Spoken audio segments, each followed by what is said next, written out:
welcome to episode 4. I really like this sequence. I think this is one of our favorite sequences in the whole series. It's this montage of finally all the characters are doing things, and there's like connections being formed between them, both in the story and filmically. So it's really just fun to do any kind of montage where there's momentum and the story is moving forward on all fronts. And then the music that Brian wrote for this is really great. So I think this is a place where everything comes together really nicely, and I really enjoy watching the sequence. Also, Deborah just looks super cool, breaking into places Yeah. and walking around and looking at things. Yeah. Those are my favorite things. And this shot looks cool. Hannah and Adria on the bed. This is all a voiceover, actually, their dialogue in this scene, because the jib that the camera was on was super squeaky. So, yeah. It works. Any ADR voiceover stuff we did for the series was pretty seamless. I'm actually really happy with it. Yeah. I never really noticed it.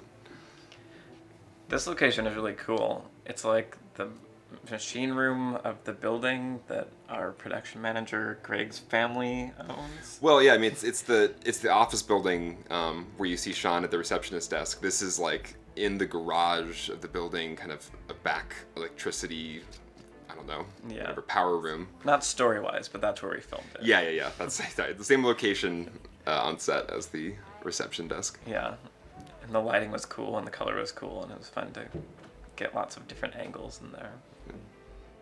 I remember we researched with our friend who works with law enforcement, what kind of technology is used nowadays for security cameras, and he said a lot of them are just still like DVDs. Like you have some system that records things onto hard drives, and then the only way to like export it is to burn a disc. I love this look that Mallory gives. The like, you know what? No, I'm not gonna take a pill. Which just has such attitude. Well, and I think I'm always amazed by that moment and what Mallory pulled off there, because once again, just looks. Right. She's gotta communicate to us somehow that she's thinking about the fact that she's on this medication. She doesn't really trust it. She doesn't really trust how it makes her feel, and deciding not to take it all in 2 seconds. Right. Yeah. This was the first shot that we filmed for the series. This is the very first shot of production. It was the only shot we got that day, and it was like a week or two before we shot anything else. It's kind of funny. I don't think anybody notices it, but the person besides Detective Sterling in bed is a man. Scandal. He is homosexual. Scandal. But it doesn't matter for his character at all, because gay people are just like everybody else. Yeah. All of the screens in Vera's apartment were all green screen on set and had to be replaced in post. Fun fact. Or not fun for the people who had to replace every single screen in the show. Right. I love that we got this shot here where Hannah kind of sees Sean before we see him. Yeah. So once again, just trying to find any kind of subtle, interesting ways to portray how things really are not stable in the dream world. And it's all very subjective. There's not really any objective third-person point of view you can take in the dream world, because it's being generated by your brain. Yeah. So I think anytime we could play with that, we tried to. And I think Mallory, again, does a great job in this scene, because this is her character becoming more lucid. Like, you can just tell that she's not as, like, spacey and out of it as in previous scenes. She has more agency. She even takes the coins from Sean and performs her own trick. So it was fun seeing her portray that really well. And one thing we really wanted to portray in this scene, too, was that Sean is becoming intrigued by Hannah in a way that he hasn't before, because previously she really did seem like a dream character that didn't really have her own personality or agency, but suddenly she's kind of talking back and doing things that surprise him. And that's really interesting to him, because I think a lot of times his dream character friends don't do that. Yeah. So how is it that this dream character suddenly is? Yeah. I love how tired Brad looks. Yeah, Brad was very good to let us do him up in like very tired, sad-looking makeup we gave him like extra bags under his eyes, and the idea was almost like if essentially he can't sleep in the dream world, like he's trapped in this dream, and there's no way to go to sleep because he's kind of already just in the lowest level of the dream world possible, and now that he's lucid, that's kind of exhausting. There's like no respite from this continuous cycle he's stuck in. Mm-hmm. So yeah, I think emotionally he's just freaking exhausted. Yeah. And Kincaid is so great. I think this is my favorite, Nina moment. Yeah. Like super creepy. Yeah. Yeah, both of them were really great. Yeah, I mean Brad really I think just he embodied this kind of just exhaustion and confusion 100%, which I think was like taxing on him as an actor, because I think we made him walk down this hallway like 10 times for different lenses and different shots, and it's just Brad, look as tired and confused and like sick to your stomach as possible over and over again. I love just Kincaid just smiling over his shoulder, watching knowingly. She looks super evil there. Yeah. Well, and I think what's also great about where we arrived with Brad's performance is it's not that he's terrified or scared. It's like this in between, like he's confused and knows something isn't right, but he's not so lucid that he like completely understands how crazy everything is. And I think that's a nice balance. Yeah, it's I wonder how people interpret all of it when watching the show, because we really were working with these very subtle distinctions of, are you lucid, are you not lucid, are you semi-lucid? And also the fact that dreams can be very just emotional and just these kind of raw emotional waves that you're writing and trying to portray that as well, which isn't very logic based. Yeah. This shot is like one of the best split screen shots I've ever seen.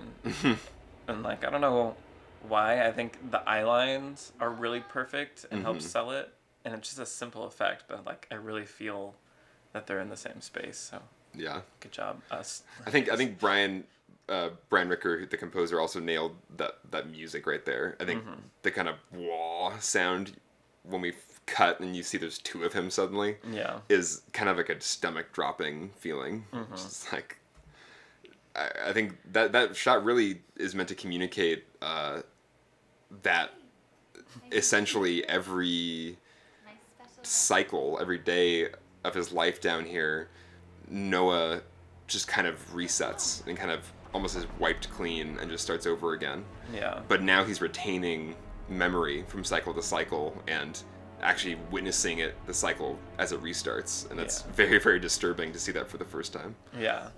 And I love that shot because he gets it and he's out of there. Like, he needs to go. Yeah. Get away from here. He is out of there. Find some kind of help.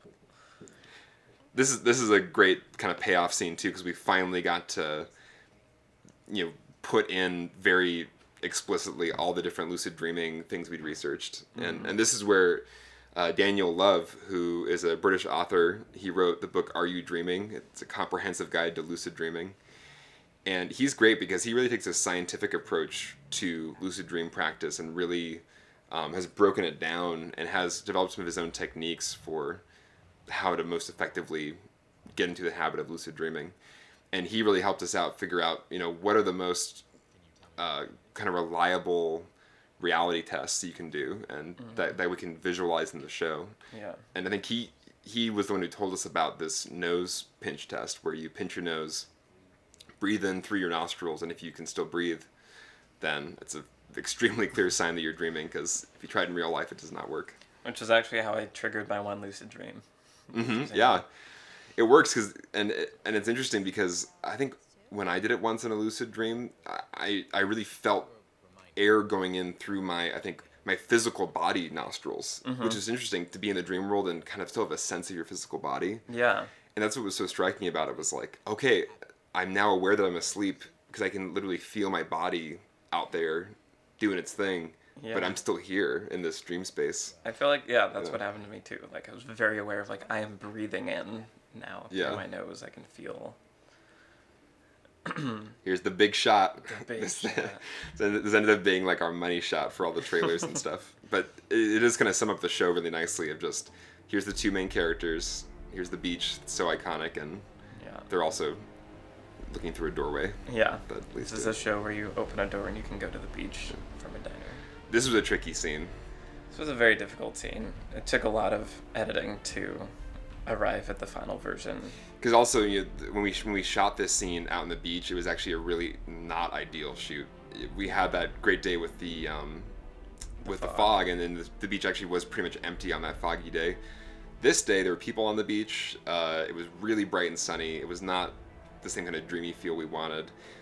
Mallory had to be back in LA, I think that afternoon or something, or maybe Zach had to be for a play. Yeah, it was really complicated. So we had to shoot, every actor's scenes at a different time. So we didn't have Brad, who plays Noah, at the same time as we had Zach and Mallory.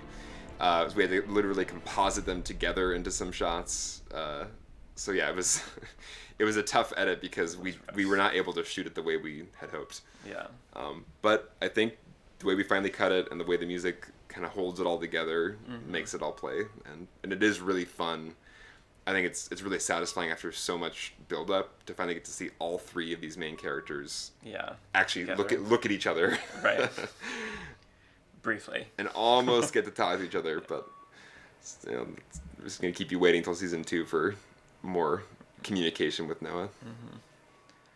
In this shot, so we filmed these beach scenes in Santa Barbara, which is really pretty, but in the distance there are all these oil platforms that you can see, and they were very obvious and distracting in this shot, so we painted those out digitally, which took a long time. You can see it there. Yeah, there's little glimpses of them in the more blurry shots. Yeah. But I don't think anybody notices. Yeah. This is a shot where Michael had to composite Brad in because we literally didn't have time to get that shot with all three actors. So these are actually the hands of Jeremy Norris, who is the producer from Film Skillet, who approached us to make the web series. And Jeremy's based in Santa Barbara. And so that was great because he knew about all these great beaches and locations that were more remote than stuff we could find in LA. Jeremy also was the body double on the gurney itself in that shot where Noah's walking up to it. Yeah. Which that was kind of a sacrificial role that our producer had to play, where it was like super hot. He had to sit there like enclosed like tightly in a sheet. Right. Yeah. Can't see. I love this point of view shot we got. Where Terrence literally, those are Terrence's feet, our director of photography. He was in the bed himself, just with a lens, and he kind of was holding a lens right in front of the camera and kind of able to jiggle it around, move it so that the area of focus changed and was really unstable. Yeah. Yeah, so all the blur, all that was done practically in camera, which was cool. I really like that we were able to capture this very disturbing moment for Noah, which is, I don't know where I am, I don't know why I'm here, and also this person who's looking at me isn't helping at all. Right, she's not giving me anything. She's making me feel, if anything, more disturbed about my situation. Yeah, episode 4 definitely has a lot of really good momentum. I think it's one of my favorite episodes. Well, I think we finally start to get some payoff, right, and things start to come together in a way that we really are just setting up everything in the first 3. Yeah. So it's definitely a binge show. I would argue. You really have to watch all of it together. Which is the new model, That's what Netflix is doing. That's kind of the thing. Yeah, so. And it has nice momentum going into episode 5. Slick. ...